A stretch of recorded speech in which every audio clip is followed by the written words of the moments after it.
So thanks everybody for coming to our 5G cut the cord, rollout. 5G is a big buzzword that's been out there for many, many years now, but it's a real thing.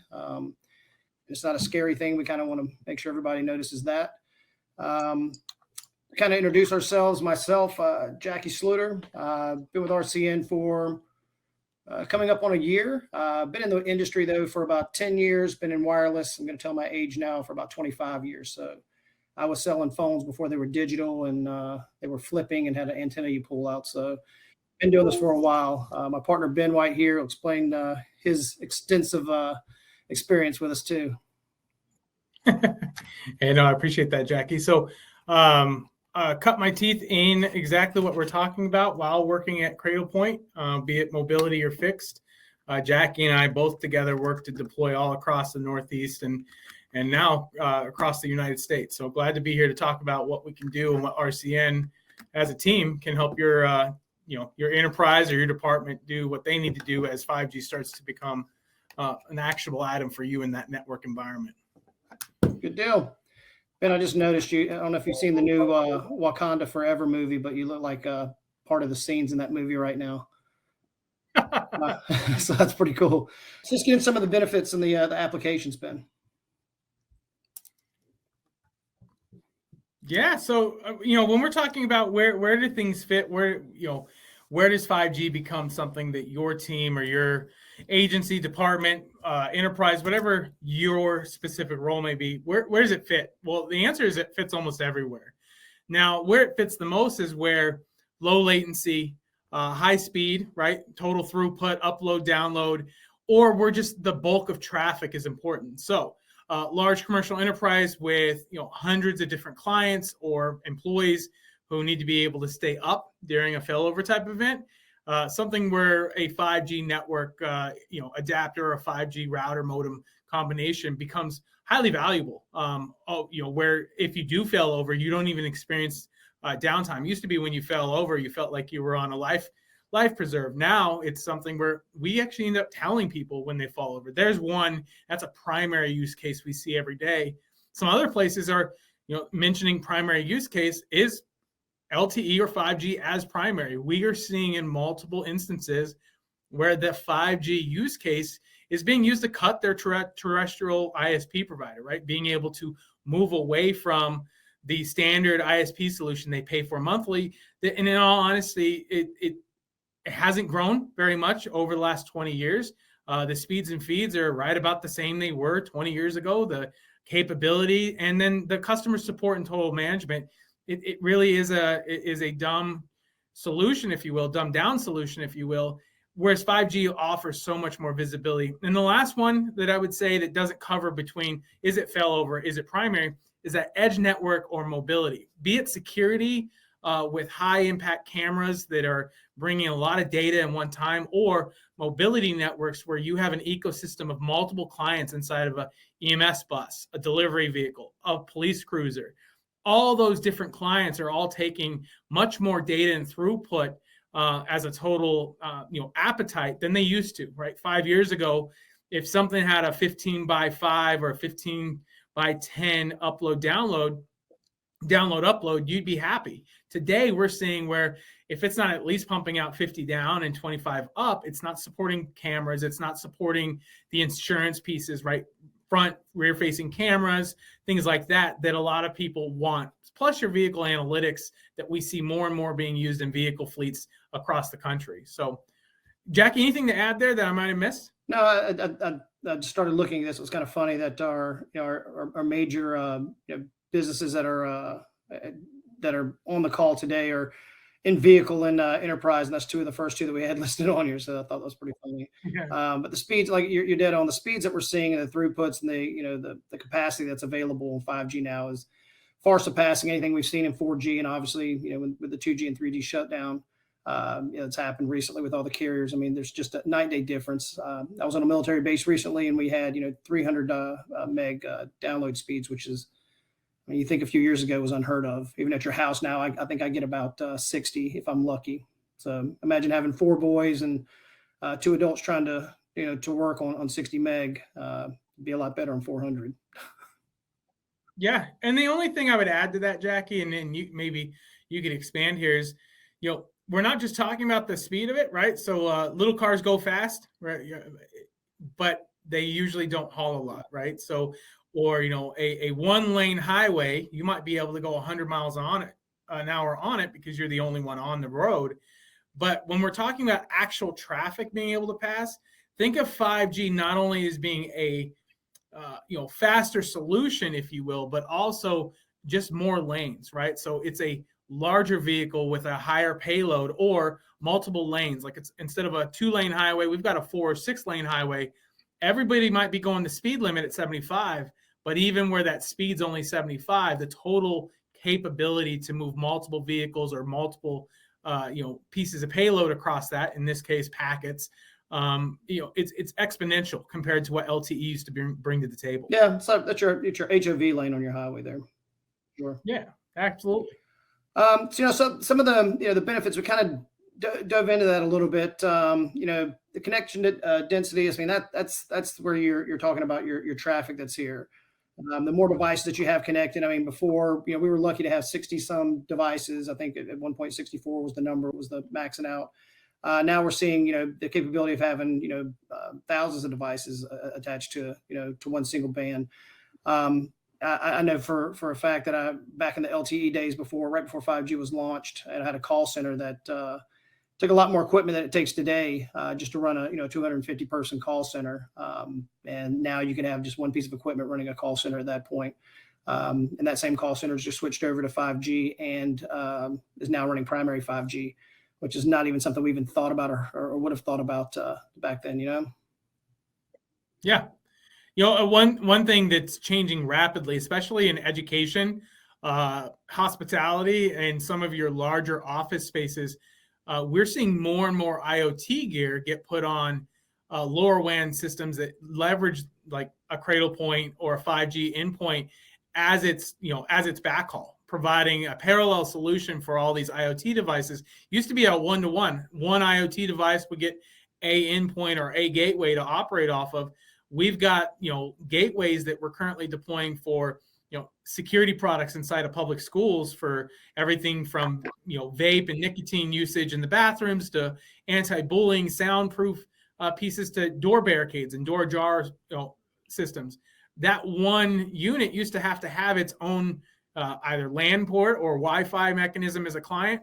Now we can run up to 800 of those on a single gateway, and that's just the breadth and sheer size and the number of clients we're seeing in today's IoT world. So along with what you were just talking about, Jackie, is just, even in where we've typically seen less throughput as a requirement, 5G is stepping up and creating a much more comprehensive network on that edge solution. And to add on all the stuff you're talking about, in K through 12, for example, we can also help the students learn. The ability to That's true. Not just catch them smoking vapes in the bathroom. That's true. And latency, that's another thing too. We talked about, kind of got into it a little bit, especially on the commercial side. We're seeing the ability to have faster speeds, whether it's cameras, if you want to stream music, if you want to have multiple people to be able to use free Wi-Fi access, those kind of things. 5G has really opened that opened that avenue up to be able to do it where you were kind of stuck with your primary ISP user doing that too, and we're seeing speeds that are so much faster, and the latency and the capacity with 5G is so much better than what our old landline ISPs, hardwired ISPs were doing in the past. And I think it's one thing we don't do a good job in this presentation. I just kind of thought about it is we don't talk about the price difference of what the equipment costs versus what the price of a monthly reoccurring charge is from a Spectrum or any of those guys versus what you're seeing from the carriers now too. Yeah, absolutely. To get a 1 gig circuit, even as a failover, well, there's two things when you talk about latency and failover, and buying multiple lines to make sure that you have all the pipe you need to supply that fuel, right? 9 times out of 10, all that goes to the same tunnel, goes through the same pipe out in the desert or wherever you want to put it. So if one goes down, multiple usually go down. It's usually not at the Amazon Web Service or the local backhaul station node. It's usually in that pipe, and everything in that pipe gets hit, whereas cellular provides that, provides that extra redundancy. One of the things that we're seeing with that is, just going back to what you said, Jackie, with the price differential, is by doing that, by going over to 5G, not only are you getting that better latency, that better commercial response, but we actually have folks that typically would have had their VoIP running over a redundant fiber line, which typically, if one went down, both went down. So they were paying for something that most of the time wasn't actually a resource to them when they needed it most. Now they have a resource, and when it flips over to that 5G signal over that 5G endpoint, because of the speeds we're seeing, we're able to support them as business as usual. And that's the biggest difference between how things were done as little as, a year ago compared to what we're seeing on the market today. Yeah, and kind of go back to something that's mentioned in this slide here is security cameras. People are paying high dollar for these big resolution HD cameras that it looked like really was filmed on a potato. And now you don't have that issue. I mean, you can see somebody's name tag from 100 yards away on these high def cameras. So that's something that's a big benefit of the latency in 5G as well. Yep, absolutely. Capacity, again, we talked about that, the ability to have in that HOV lane, have more people on there, students, higher ed, that's something that we were talking about earlier too. Colleges, now we're seeing a lot of college classrooms kind of cutting the cord too, or that maybe they didn't have a new building. I'm working with a university in Tennessee where they're building some new buildings, but they're also kind of cutting the cord on that and using 5G over cellular to have run an entire classroom.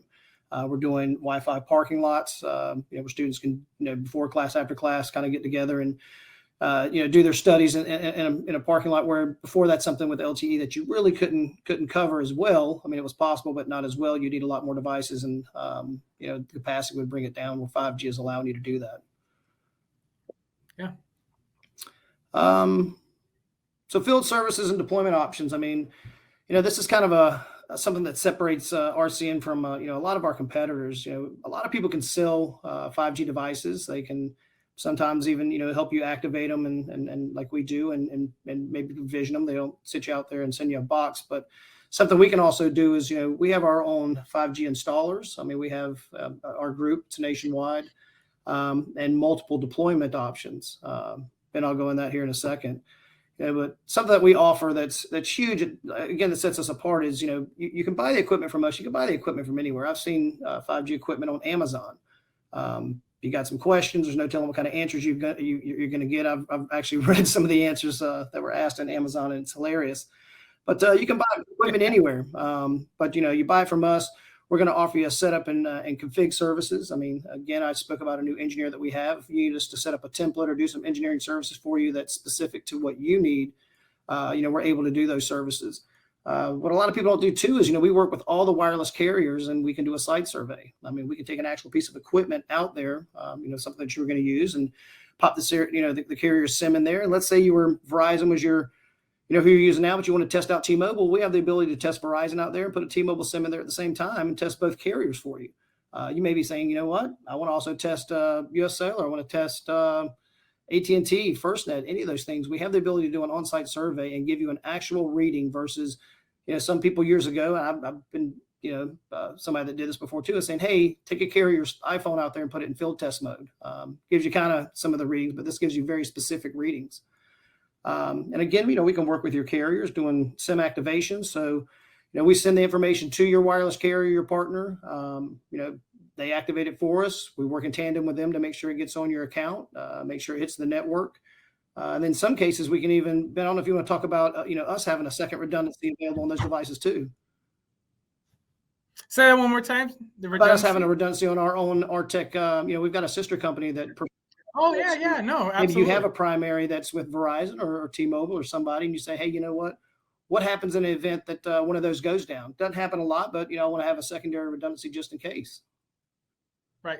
And so one of the ways we deploy that, be it commercial, public safety, or you name it, one of the things that we do there is we leverage best use case, right? So you have either your primary cellular provider of choice, right? Whoever you want that, be that ISP, but that site survey that Jackie was talking about, we're doing our best to get a a lay of the land, if you will, from an RF environmental standpoint across the board, right? That way, if there is an issue down the line, if we do have a tower outage or anything like that, we understand what our customers facing at that site, because none of us have crystal balls. We don't know what a year from now, 2 years from now looks like. So one of the things that we can do, like Jackie mentioned, is use and leverage that second SIM slot that's in a cradle point or something of the sort. And what we can do with that is, like Jackie mentioned, is have it set up for QoS or have it set up for best failover. If that traditional ISP or standard ISP that you're using or your cellular provider goes down in this case, we're ready to flip over and fail over to something different, but is also the best next choice for your environment. So we're not just swinging in the dark here, hoping to hit the mark. We're going in with the best plan possible the day we go live in your environment. So that's definitely something that we do. On the setup and config and the site survey piece, one of the things that we also do is just go through a best practices conversation with you. So that pre-sale, that deployment, and that post-sale support, right? All three of those pieces are leveraged around constant communication and a very thorough understanding. What are you trying to do on your network, and what does that environment hold? So beyond just the cellular side, when we come out for that site survey, we're doing everything from taking pictures of where the equipment's being installed. We're taking, power issues, anything that might be of a concern. So not only can we call those out before being deployed, right? The gotchas that a lot of people, they show up on site, they have their box they bought on Amazon, they go to plug it in and it doesn't work as intended. We're taking care of those gotchas, if you will, long before we ever go live. So before we hand you the keys to the truck, if you will, this thing was built, deployed, and installed exactly the way it needed to be for best practices, but also for your intended setup and config. And that's something that I can tell you not every company does. And I'm very proud to say that RCN does a great job of it. I agree. And then, talk about installation again. We have nationwide installers. We've done everything from the Caribbean to Hawaii to the Northeast to California, Midwest, Florida. I mean, all over, we've got nationwide installation and our installers. And the idea is when our installers get out there, using these config and setup, options that we have, the site surveys, the SIM activations, working with your carrier partners to make sure everything's set up, is that when the installers get out there, there's nothing for them to do other than install it, make sure it works and it's done. All the devices that we're going to send out for our installers to do are going to be all set up and configured. We really don't send anything out there for them to do because the idea is, I hate the term turnkey, but it's a good description to really have you a device out there that's turnkey once our installers leave. And when they do, we don't want you to have to do anything but take credit, right, Jackie? Yeah. And then post installation support. I mean, that goes without saying. I mean, we're not going to install it, make sure that we're going to make sure you guys know how to use it. I mean, if there's a cloud-based management software that's out there that the carrier or the manufacturer, the device manufacturer offers, we're going to make sure that you have some high level or low level training on that as well. So we're not going to just leave you out there. And then mostly that's if you don't have access to a 9-year-old. So if you have access to a 9-year-old, they can do all your post-install support that you need. Seems like these days, but if you don't have that access, we're there to support you and make sure that. Yeah. So one thing on the post installation support. So one of the things that RCN brings to the table with our tech lab and our 5G NOC, right? And it's 5G/LTE NOC, right? Network Operations Center. For the majority of the folks on the call, right? We all have, we're all dealing with tighter budgets than we've ever dealt with. Fewer employees on deck, right? Fewer hands in the kitchen trying to get things done, if you will. And so what we try to do, since we took all the steps, right? The procurement, the design, the setup, the config, the install, we have a pretty intimate understanding of what your network topology looks like and what that hierarchy of what's mission critical, what's not, what needs to be looked after. And then we can actually come in and act as your over the shoulder consultant, if you will, and or depending on what package you get with us with that 5G NOC that I mentioned, as much as basically being your employee on deck 24/7. We have the ability to support you long after deployment. And so for us folks who are on the call that may have limited staff, may have limited budget, going and getting a new employee in today's hiring market doesn't sound like a whole lot of fun. What we have for you is at a exponentially lower cost than hiring a brand new seat, if you will. we've got folks who are 5G certified across all the OEMs we support, Cradlepoint expert certified technicians and such, ready to go, helping monitor your stuff, be it 12 by 5, be it 24 by 7, 365, whatever flavor of that support you need, we're here for you. And we have the ecosystem, if you will, built around that. So it's not just a alert dashboard control like you could do for yourself. It's much more intimate than that. And it's built around the deployment as a whole. So. Yeah. And just kind of give you a little bit of a nugget, a look into what's, the RCN's planning for the beginning of the year. We're launching, not only do we have 24/7 support, but we're launching 3 different tiers of support too. Something as small as you need help with doing a firmware update to us completely managing and supporting every one of your devices. Like Ben was saying earlier, you may have a group that's so small you don't have the ability to do it. You may have a group that's so big you don't have the time to do it. You may have a group that just doesn't want to do it. That's where we're having 3 different tiers that we can help you with that. That's all coming in the beginning of the year. I want to leave that little nugget out there for you to tease you. Yeah. So Ben, we can talk about what a successful 5G rollout looks like. Again, it's not the Amazon, box pushers where you order something online and there it is. That's not a successful 5G rollout, in my opinion. Probably anybody that's ever happened to is not a good, successful rollout in their opinion either. So again, everything that we do, I think, is what it takes to do a successful 5G rollout. It's what it takes to do any successful, equipment, hardware rollout. That's from the procurement, from us making sure, and we're not going to just, if you came to, and this has probably happened to some of you on the call too, I'm looking at the people that are on here. I've been on calls where somebody said, hey, I've done some research. This is exactly the device that I need. Well, we're going to make sure that we do our consultative duty and say, all right, let's ask a little bit more deep diving questions. Is this more, is this enough to handle what you want to do? Is it too much? Do you really need all this stuff? Is it something we can get you into a less, expensive piece of equipment? Do you want to be future proof? Those kind of things, the next few years, are you looking to keep this device in the more, in the field for, 5, 6, 7 years from now? So we're going to do our part as being consultative partners on this and not just, sell you a piece of hardware that we think may work without asking the questions.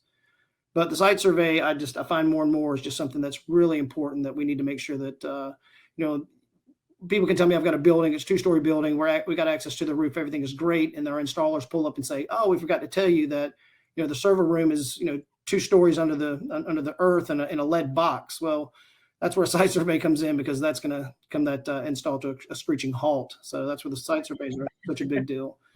And Ben, you did a good job talking about the site, the setup and configs.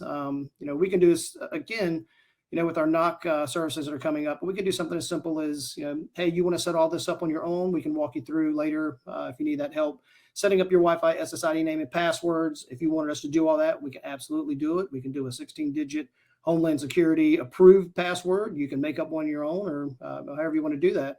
But we can, preload that to your devices, so when you get it, it's really plug and play. And then again, back to the SIM activation part, working with your wireless carriers.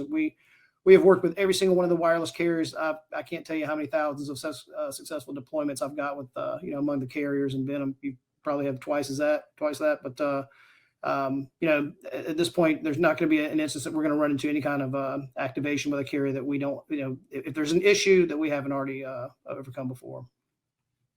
Yeah, absolutely. Anything on this one? I guess just really. No, sir. I think we've covered it. I guess we've said it. We kind of hinted at it a couple of times.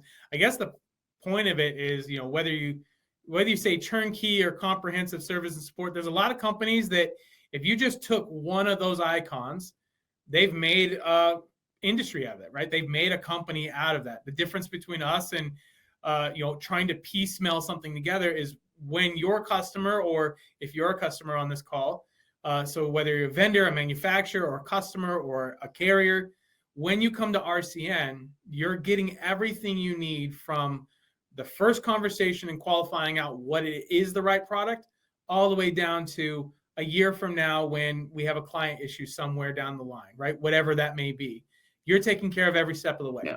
So as much or as little as you need from us, we have it.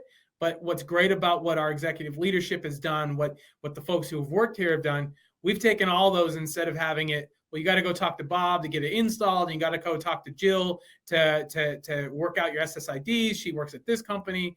It's all in one house, one sheet of paper. We're taking care of you, and trying to make this process of converting over to 5G as simple and as comprehensive as possible for each customer we deal with. Some people call it, it's one hand to shake. I still like my term of one throat to choke, but we're your all inclusive, partner there. Yeah. Do you want Ruth Chris, or do you want to go the melting pot where you got to do it yourself and pay the same amount of money? How long does it take? I get asked this question all the time. We have a deployment. It's not something that's internal ones. We're kind of jumping on this one. Internal applications. Again, if we do all the successful site surveys, or if that's needed, or we do the provisioning, that kind of stuff, we're going to send it to you ready to plug in and boot up a couple minutes and you're fine. Anything that requires an external antenna, I get asked this all the time. How soon can you do it, and how long does it take? And that's a loaded question. I'm working with a government entity right now, a military base, and it's going to take some while to get our guys' approval to be on the base. So there's an extra week or so. We've got to rent a bucket lift. That's a little bit to do too. So we try to give you the best estimated, budgetary is what some people call it, but a timeline that we can do these things. But we've got an entire install department, and ahead of our install department, his name's Donnie, is quick to get back with us, and he really has done so much of these that he knows what it's going to take time wise for us to get something done and what his availability is.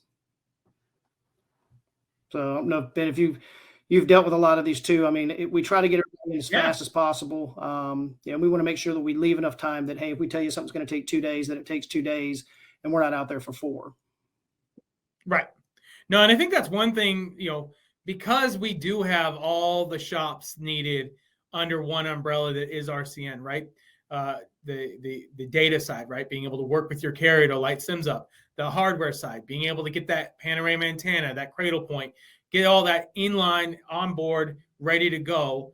The fact that we have that, we've gotten really good at knowing exactly what those SLAs are, because we all sit around the same table as we kind of work through these pieces. So that's definitely something I think we have that a lot of folks don't, and allows us to give you a real world answer when we provide that how long is this going to take reply. Right. And then, with internal and external antenna applications, we work with, numerous manufacturers of antennas. They all have their niche in some of them.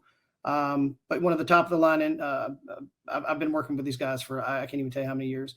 But one of our antenna manufacturers that we use is Panorama, who has a lot of really good directional, omnidirectional mast antennas, anything that you possibly need. These guys have gotten it, and the turnaround time of these are very quick. They've got multiple warehouses they can pull from. So I've had instances where I saw Leanne was on here. She's helped me out quite a bit. That I've had something local to a southeast area that she's pulled equipment from somewhere in Texas. She's pulled somewhere from France at one point. She's pulled for me that I needed filled. So, but definitely believe in their products and services and their antennas. And we can do cable. And she just said hello, Leanne.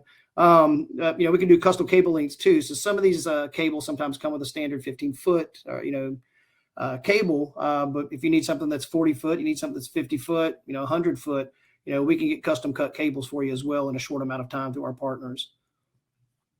Yeah. But this is just one of the examples here. This is an omnidirectional antenna made for outdoors. Can use it indoors too. I've got these set up in a lot of different areas, but sometimes just the paddle antennas that come with these devices just don't cut it. And we need something that's a little more robust. And, these antennas that you see here are something we usually use for an external application. And, I'll just talk about the shark fin ones. We use this for multiple applications as well. Ben, if you want to talk about these. Yeah, no. So, I mean, just more importantly, with the 5G, just how many individual SMA connections are on some of these OEM pieces of equipment and so on. We need something more robust that can handle that. This is one of those units that does that. It was the answer to that Wi-Fi 6 with the correct Wi-Fi as Wi-Fi changed over the last 3 to 4 years, as the frequencies that are needed to support mid-band, mid-band, C-band, whatever you want to call it, this was the answer to that. And it's low profile, so it doesn't interrupt the light bars. It doesn't get in the way of other equipment. It really becomes something that we've deployed on everything from boats to transportation equipment, like, buses and stuff, all the way down to our public safety guns and hoses type customers. So great unit, does what we need it. We have other solutions on the market. This is one of the ones that if you need it to work, no matter where you're at, that we tend to drive to and trust. And another thing too is, as people upgrade, a lot of people, well, I'm sure everybody here has heard of the 2G, 3G sunset that happened with the carriers. As you upgrade equipment, a lot of people think, hey, the connector's the same, so maybe the antenna is the same too. That doesn't happen. So we can be diligent again in our consultative, selling that we do with you guys, and really getting down into the nitty gritty of what your project is. If you've got an existing antenna, we can tell you if it's going to work, if it's just going to work on 4G. The horrible thing would be just to say, hey, I'm selling you this 5G piece of equipment. This is new. This is great. This is what it has the capability of doing. But you've got an old 4G antenna that we didn't even look at, and you screwed it in there, and it only accesses 4G. There are bands on there. So definitely want to make sure that's part of the consultative part too, that we get you into the right antenna. And oddly enough, we're going to talk about some of the solutions now. Like it was planned. Yeah. No. So, we'll go over a couple of the different options that are 5G ready devices, and 5G ready meaning, they're certified by carriers. They do have the ability to fall back to 4G, or if you're in an area where 4G is only what you have coverage right now. Eventually, when 5G is in that area and the carrier turns it on, that you're going to be able to, it's going to look for 5G first. So you're going to be able to access that 5G. Ruggedized piece of equipment that we sell a lot of is the R1900 from Cradlepoint. You've got multiple Ethernet ports. You have the ability to actually add a secondary modem onto this for, some load balancing, or some people want to have, segregated traffic. Some people want to have, different carriers on, each of the modems. This device does have the ability to add a secondary modem too, but throughput speeds, we're seeing outrageous speeds coming from these things, and it is a ruggedized piece of equipment. It meets all the class 1 div 2 specs. You can't submerge it in water, but if it gets dust, it's got all the ratings for dust and water protection on it as well. Yeah, a couple of places that we've been deploying this, like in high throughput, low latency, IoT deployments, camera deployments. This unit with the RX30 PoE adapter or dock, or what extension dock, if you want to call it that unit allows us to do so much more, and it ends up becoming something that's almost a little bit of a Swiss Army knife network piece of gear, right? Radio, modem, switch, PoE, all in one. But also it's all built with best-in-class capability. It's all built with best-in-class, hardware. It's something that we know has a very low RMA rate. It's one of the best serviceable units on the market as far as, does it have issues? Do things break? Very rarely does it ever. So we're getting rid of a lot of the weak links in the chain by having a all-in-one solution, truly. And we've deployed it as a mobile pop-up network, public Wi-Fi, cameras, security, like I said, with IoT, and then vehicle networking, like always. So great product, one of the flagship units, and it's going to be here for years to come. It as a lifespan unit, it's only about a year old. So if the IBR 1100 or the 900 were any indication of what we should expect out of the 19, another 5 to 7 years from now, we're going to still be seeing this floating around doing its job. I was looking on the list of attendees that we have, and they're all over the country too. So this meets a lot of the specs too. So your high, low temperature specs. It's not anything you have to worry about. So if you have to put it out in a NEMA enclosure, out in a field, oil field, and in Texas, or it's got to go somewhere in Maine, your high and low temperatures is something that you're not going to have to worry about on this one. Yeah, it's built to survive. And then you got your full blown router, which Cradlepoint's always been good. They started off as a router company, and then they got to the cellular world. But that's their full blown routing system. There's also an E300. That's a good model too. But this is their full blown 5G version of their routing system. Now I think when you and I started working together, when you were at Cradlepoint, they were selling what 1400s, 1600, MBR 1400, yeah, and then with 1600 and 2200, 3000, 3300s, yeah. So it's crazy. So it's crazy how the iteration that we've seen from 3G devices to 4G devices to now 5G devices. This is not something we want to you would want to use inside of a police vehicle or an EMS or something like that, or a fire truck. This is more of an office type solution here, but Definitely something if you're going to run an entire office. This, and also if you're looking to, if you're, your business is looking to kind of redo everything we've got. So you may have some Fortinet devices in there. You may have some Cisco devices or something like that. Not only can this be a gateway to the internet using 5G, but this can replace a lot of those devices as well for your tunneling or any VPNs or anything like that you have. Yeah, just like we mentioned with the 1900, because Cradlepoint's gone in and built one hell of a workhorse here, it really allows us to narrow down how many pieces of equipment we have in the chain that, could end up becoming a fail point, right? So if you have a quality switch or a quality head-end unit that you're already using today, there's no reason why this wouldn't play nicely in the sandbox with it. But if you have a lot of in-between pieces or appliances that you used to have to piecemeal together to get what Cradlepoint's done in one box, that's where this solution comes in and is really able to fit most of your needs on the enterprise side, right? So we've seen full-blown commercial enterprise retail location. I've had county dispatch centers. I've had OEMs, you name it, run their entire operation off this unit. It is a true enterprise-grade solution, and it's built to extend, right? It's got dual modem capability, so you can do dual carrier, active pipes, failover pipe. There's a whole lot you can do here, and that doesn't even get into what happens if we add like a W2000 or a W1850 as a back-end unit, right? So you can add it as an adapter and even increase your total capability and throughput from there as well. And as we mentioned before about the external and internal antennas, I mean, these are going to come with paddle antennas. It makes it look like an insect. It's got so many antennas coming out of it, but you do have the ability to add that external antenna as well. Some of the ones that we looked at earlier. Yeah. And for the money, if you're looking at solid throughput and speed as a requirement of your deployment, I would suggest just bank on getting an antenna for your solution. It's going to make your, think of it, you don't go and buy, a Sportster of some sort and put crap gas in it. You're putting the best what you can. So, in this situation, if you're going to buy an enterprise grade solution, I'd strongly suggest going with either an external or an in-building antenna that gives us the best possible connection to that tower of choice. And I think our carrier partners on the call too will definitely agree with us on this, that this time of year, you're going to get blazing speeds that are just amazing right now, even if you're using paddle antennas. And then in the springtime, you're going to give us a call and go, this piece of equipment isn't working anymore. What happened? Well, all the leaves are back on the trees, those kind of things. So if we can get external antennas out on a building or get them above a building site, usually that helps it out too. Right. And just one of the last, and this is not the only 5G equipment out there that we that we can sell or we can help you with. This is something that's been used primarily as a as a failover device or a primary 5G connection. So W1850, Cradlepoint for years is they were the leader of bringing a white piece of equipment out there, a white box, because people did not want to have a black box sitting in their their showrooms, those kind of things.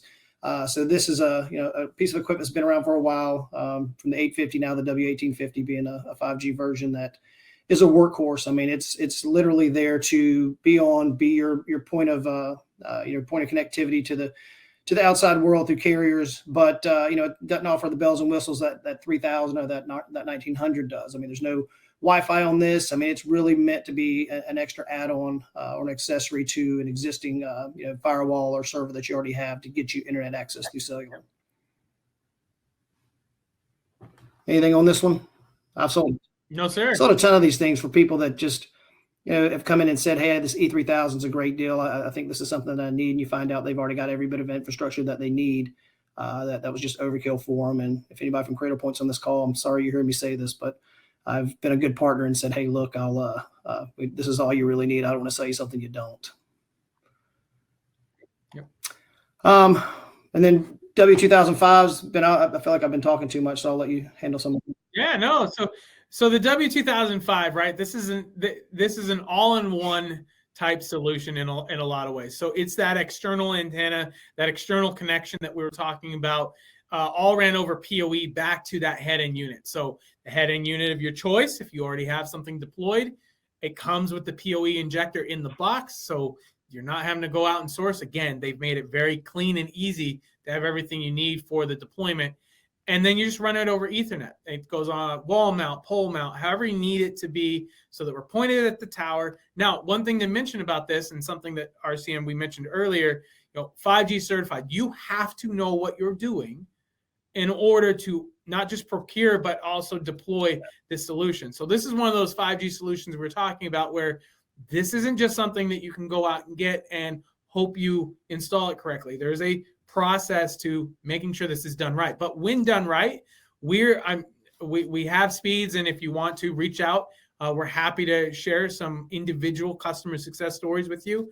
But I'm talking speeds from 9 to 1400 down, in the 2 to 300 up range, absolutely demolishing any ISP, terrestrial, in the ground, or over the wire ISP in that person's area, allowing them to completely cut the wire. We went and deployed one of these on every single city facility across a small town in the Midwest, and it's completely paid for itself by month 13. So by the 13th month that this is in place, it's completely paid for itself compared to what they were paying their fiber provider, who had an outage. Their uptime was less than 90% a month. So at least 10% of every month they were down. They came to us for a failover solution. They left with a primary solution. That's what the W2005 brings to the table. It's a great product. Yep, I agree.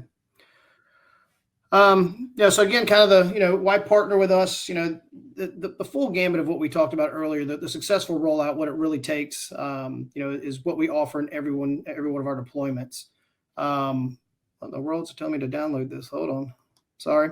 What it takes to do a successful deployment, from from procuring the equipment to us being consultative to everything. I mean, that's the reason you want to work with RCN on your 5G deployments. Us being an elite partner with Cradlepoint, we are, again, I'm not sure if we were the first. We're pretty close to it, being the first 5G certified installers that Cradlepoint have. Am I not? Correct me if I'm wrong there, Ben. No. So, yeah. So I'm not sure if we're the first. We were one of the very first. We're also we were one of the only elite partners that also was a woman-owned business. Right. So there's a lot of things for us to put a feather in our cap on.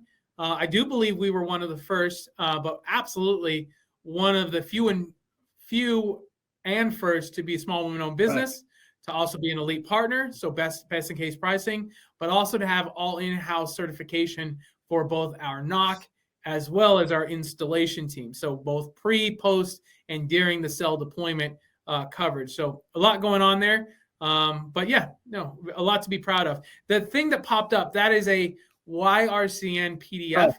If you click the download button, feel free to share that, download it yourself, share it with whoever. But the reason why that's there is it has a couple other things that we do, contracts that we have, different OEM relationships that we have, so on and so forth.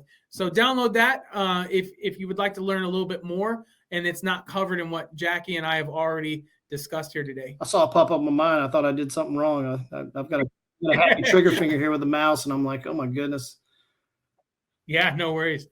And Q&A. So if we have any questions related to 5G, if you guys want to put them in the chat real quick, I'd be glad to answer them. Or if it's something that's a one-off, we can get with you after the call and see if we can find you a resolution or an answer to it.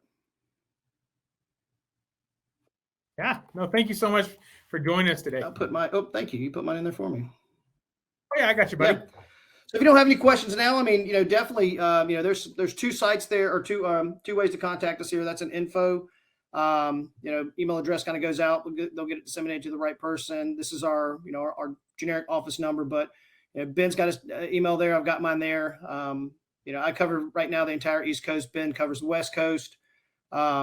So it doesn't matter where you're at. We'll get you in touch with the right person, or, I'll give you an answer myself. Awesome. Looks like we do have one question. Is 5G transitioning from LTE the same way that 2G and 3G did? And the answer is no. 4G LTE is needed. It is an absolute must. What 5G is doing is providing a different pathway, right? We were talking about using the roads analogy earlier, right? So 4G is still going to be that standard road that gets you from work to mom and pop's house and back every day. 5G is going to be that super highway that's more the toll road that, it's built for speed. It's built for less latency. It's built to get you there faster. So depending on your solution need, 4G is still going to be there, and 5G is going to be there as a supplemental, if you will. So what that allows us to do is we have more spectrum or bandwidth available to individual users that the 3G, 4G argument never allowed, right? You would be on 4G until such time that you would lose it, and then 3G would kick in. Now we have both 4G and 5G available at our fingertips when we need it. So if the 5G becomes degraded, if there's too many people, right, bandwidth issues with too many clients on at one time, you do have a way to fall back. You do have a way to keep going on that 4G network. But they're going to live together. They're going to live simultaneously versus the one has to go mentality that the 2G, 3G conversation brought to the table.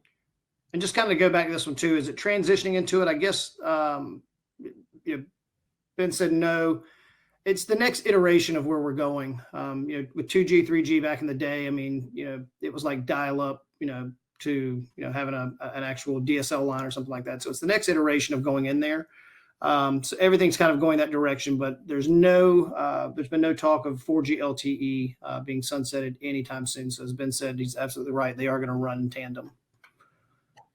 Yeah, no, I think that's, the one thing that I would say there on your side, Jackie, when we're talking about that 4G, 5G, because of 5G, we're actually seeing faster 4G speeds than we did a year ago, 2 years ago.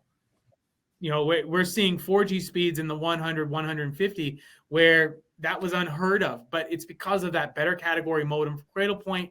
It's because of the more allotment of spectrum at that 4G node. There's a lot going on that makes the LTE and 5G so much better than it was. And we got another question, and I knew this guy was going to ask this one. We got a question. Is there something that's going to be replacing NetCloud Manager? This is a longtime Cradlepoint user. And I think, Ben, you may have dealt with him before, but I know multiple ones with this guy. He's dealt with multiple Cradlepoint reps in the past, but there's something that's going to be replacing NetCloud Perimeter in 2023. And there is a NetCloud Exchange that's coming out. Is it going to work the exact same way that you're used to Perimeter? No, not exactly the same way. There are some new features in your instance. I can tell you that you're not going to need. You're going to lose some of the ones that you do. So wish I had a better answer for you on that one, but there is not a complete overhaul for NetCloud Perimeter other than Exchange, but it's not going to be exactly what you're looking for. What I would say is that we have an entire ecosystem of solutions.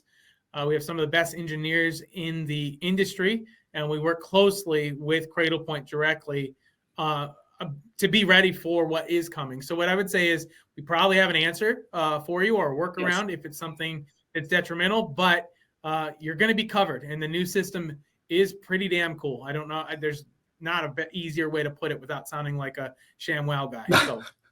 But also something interesting too is, our NOC services are going to be some of the things that can take care of some of those issues as well. That's it. Heartfelt thank you guys. I hope you guys have a great holiday season here.